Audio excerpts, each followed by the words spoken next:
Hi, I'm JC Peretz with AllStarCharts.com, and we're here at the Market Technician Association Annual Symposium 2017 here in New York City. I'm with my friend Andrew Thrasher. Thank you for being here. I appreciate you having me over. So this is a huge honor. Andrew is the winner of this year's Charles Dow Award. Congratulations. Right. Thank you, thank you. That's a huge honor. You want to tell us a little bit about your paper and kind of what got you to write it? Sure. So the paper was called Forecasting a Volatility Tsunami.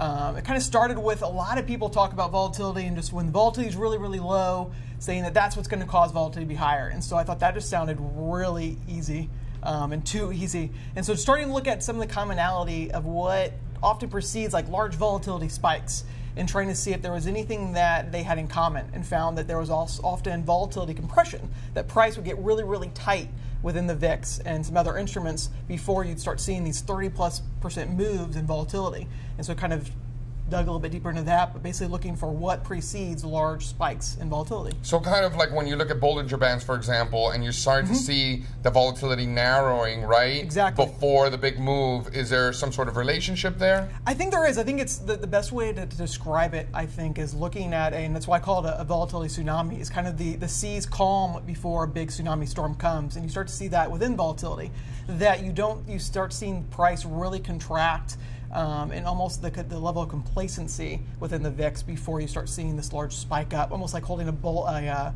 beach ball under the water, and when you let it go, it just shoots right up. And where do you think we are in today's market with respects to this volatility tsunami? It's very interesting. We've had a kind of a compression in volatility since almost December, where volatility's kind of stayed right around those single digits. Maybe it gets to be a teenager for a couple days, but we've seen a lot of volatility compression here recently.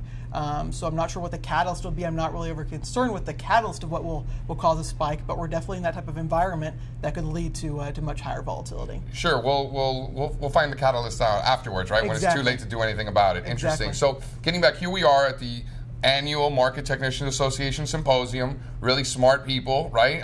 I find you here quite often on an annual basis. Specifically this year, what sort of events, or other than tonight's party, what are you looking forward to the most? I definitely look forward to being able to meet a lot of the other traders. There's a lot of traders that I interact with on social media, yourself, JC, and read a lot of different research. So it's great to be able to connect with them and be able to get a little bit more in-depth conversation with them. The MTA also invites some amazing speakers. It's always great to hear them and be able to maybe see a different way to view the market, or a different way to apply analysis that can apply to my own trading, my own firm's asset management. So always get new ideas, and it's always a great learning opportunity. It's nice to have really smart friends, right?